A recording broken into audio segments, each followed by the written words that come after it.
नमस्कार, आप देख रहे हैं वीके न्यूज और मैं हूं आपके साथ मयंक गौड़।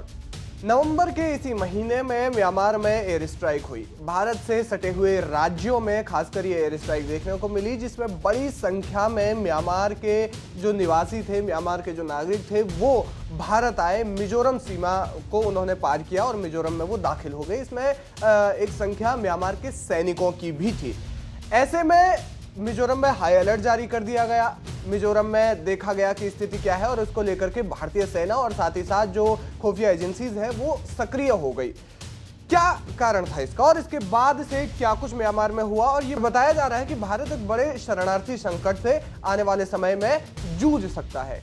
क्यों ऐसा कहा जा रहा है और क्यों म्यांमार के जो लोग हैं वो भारत आ रहे हैं, जानते हैं थोड़ा सा विस्तार से और नजर डाल लेते हैं इस पूरे के पूरे मामले पर कि म्यांमार में ऐसा क्यों हो रहा है और क्यों भारत में शरणार्थी आ सकते हैं, क्योंकि अभी तक बड़ी संख्या में लोग जो है वो भारत में दाखिल हो चुके हैं।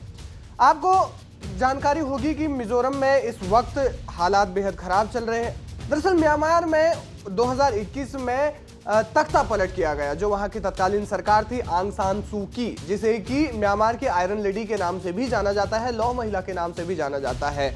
2011 में म्यांमार में पहली बार लोकतंत्र की सरकार बनी थी। 1962 से लेकर के 2011 तक वहां पर सैन्य शासन चल रहा था। एक तरीके से तानाशाही चल रही थी। सेना जो है वो पूरा का पूरा देश चला रही थी उनका, जैसे कि कुछ दशकों पहले पाकिस्तान में हुआ करता था, कुछ वैसा ही।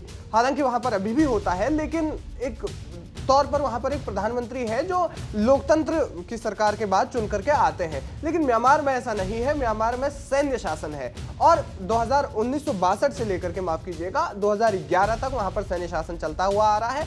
2011 के टाइम पर जब वहां पर पहली बार लोकतंत्र स्थापित हुआ तो आंग सान सू की, जिन्हें कि वहां की आयरन लेडी कहा जाता है, वो इसकी धुर विरोधी थी और उनके साथ में तमाम जो संगठन थे, और म्यांमार में बड़ी संख्या में लोग जो है वो सैन्य शासन के विरोधी रहे हैं। इसी के चलते 2011 में वहां पर सैन्य शासन समाप्त हुआ। जब 2011 में वहां पर सैन्य शासन समाप्त हुआ तो उसके बाद पहली सरकार बनी, लोकतंत्र की सरकार बनी, और 2011 में आंग सान सू की ने बहुत बड़े अंतर से वहां पर जीत दर्ज की। तो 2021 तक वो वहां पर सरकार में बनी रही। 2 बार उनका कार्यकाल चला और इस दौरान वो एक बड़े मेजॉरिटी अंतर से जीत गई। लेकिन 2021 में एक बार फिर से सैन्य शासन वहां पर लागू हुआ। तत्कालीन जो सरकार थी उसका तख्ता पलट हो गया। क्यों हुआ ये तख्ता पलट? दरअसल लोकतंत्र जब वहां पर लागू हुआ, लोकतंत्र की वहां पर सरकार बन के आई, तो उसके कुछ सालों में 4-5 सालों के अंदर अंदर जो सेना है उन्होंने देखा कि उनका वहां पर म्यांमार से हाथ छूटता जा रहा है, आधिपत्य जो है वो छूटता जा रहा है। जो कि पहले था जितना वर्चस्व, उतना वर्चस्व नहीं रह गया है। और लोकतंत्र को मानने वाले, लोकतंत्र के जो समर्थन करने वाले भी म्यांमार में बड़ी संख्या में लोग थे। सैन्य शासन का कम समर्थन करते थे।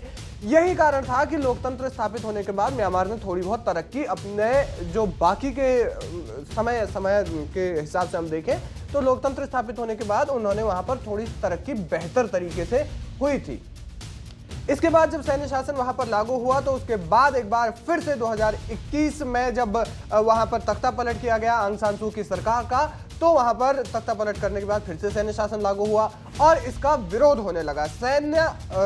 म्यांमार की जो सेना है और म्यांमार की जो सैन्य शासन के विरोधी हैं, तो 2 विरोधी दल आपस में लड़ गए और उनके बीच में एक वॉर टाइप की, कह सकते हैं, एक युद्ध टाइप का हुआ, जिसमें कि एक पक्ष था म्यांमार की सेना और दूसरा पक्ष था म्यांमार के लोकतंत्र के हितैषी, लोकतंत्र के सपोर्टर्स कह सकते हैं, लोकतंत्र के समर्थनकर्ता कह लीजिए। और उसमें सबसे बड़ी संख्या म्यांमार का जो सैन्य विद्रोह था उसकी एक बड़ी संख्या थी और उसमें 3 गुट जो है वो मिलकर के थे, जिसमें कि 3 ब्रदरहुड इन्हें नाम दिया गया था। तो 3 गुटों ने एक गठबंधन तौर से बनाया और उसके बाद संयुक्त रूप से म्यांमार की सेना से लड़े। यानी कि म्यांमार में सेना और उसके विरोधी भी रहे हैं और उन दोनों के बीच में लड़ाई भी हुई है। और इसी के चलते 2021 में धीरे धीरे करके कम संख्या में ही सही, लेकिन वो लोग भारत की सीमा में दाखिल हो रहे थे, क्योंकि म्यांमार में स्थिति बहुत ज्यादा खराब हो रही थी। और अब इसी महीने में जब म्यांमार में बहुत बड़ी संख्या में वहां पर एयर स्ट्राइक हो गई, जब स्थिति काबू से पार हो गई, तो मिजोरम के जो आसपास के जो इलाके थे वहां पर जो है एयर स्ट्राइक की गई और मिजोरम में उसके बाद से रेड अलर्ट जारी कर दिया गया। जब ये रेड अलर्ट जारी किया गया तो उसके बाद बड़ी संख्या में वहां से लोग दाखिल हुए। आपको बता दें कि इसी महीने में अब तक 50 से ज्यादा जो मणिपुर के सैन्यकर्मी हैं, मणिपुर के जो सैनिक हैं, वो जो है भारत के सामने, मिजोरम पुलिस के सामने खासकर, वो आत्मसमर्पण कर चुके हैं। तो आत्मसमर्पण वो लोग कर चुके हैं और इसके बाद धीरे धीरे बड़ी संख्या में हम कह सकते हैं कि वहां के नागरिक जो है भारत में आ रहे हैं और आने वाले समय में भी उनके आने की संभावना है और वो भारत में शरण लेना चाहते हैं। एक आंकड़े बताते हैं कि म्यांमार के लगभग 26,000 लोग जो है वो भारत की शरण लेना चाहते हैं। तो ये एक तरीके बड़ी संख्या है और ऐसे में भारत कैसे इससे जूझेगा, कैसे इससे लड़ेगा, कैसे इसका विरोध करेगा, क्योंकि शरणार्थी जब आते हैं तो उनके लिए जगह के साथ साथ में उनके खान पान के लिए नौकरी और तमाम तरह की जो चीज़ें हैं उनकी भी ज़रूरत होती है। यानी कि भारत अपने नागरिकों को तो संभाल ही रहा है, ऊपर से दूसरे देश के नागरिकों को भी संभालने का जो जिम्मा है वो ऊपर से पड़ जाता है। तो ऐसे में बताया जा रहा है कि मणिपुर में जिस तरीके से, माफ़ कीजिएगा, म्यांमार में जिस तरीके से हालात खराब है उसको लेकर के भारत में अब इससे बड़ा शरणार्थी संकट हो सकता है। म्यांमार में जैसा हमने आपको बताया 1962 से लेकर के 2011 तक वहां पर सैन्य शासन था, उसके बाद वहां पर आंग सान सू की सरकार बनी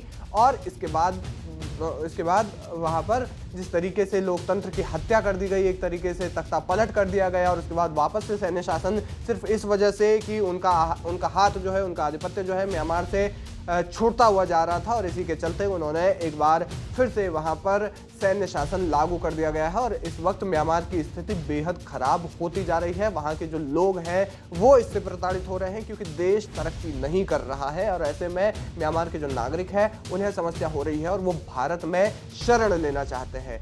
क्या कुछ राय है आपकी इस खबर पर, हमें कमेंट करके आप जरूर बताएं।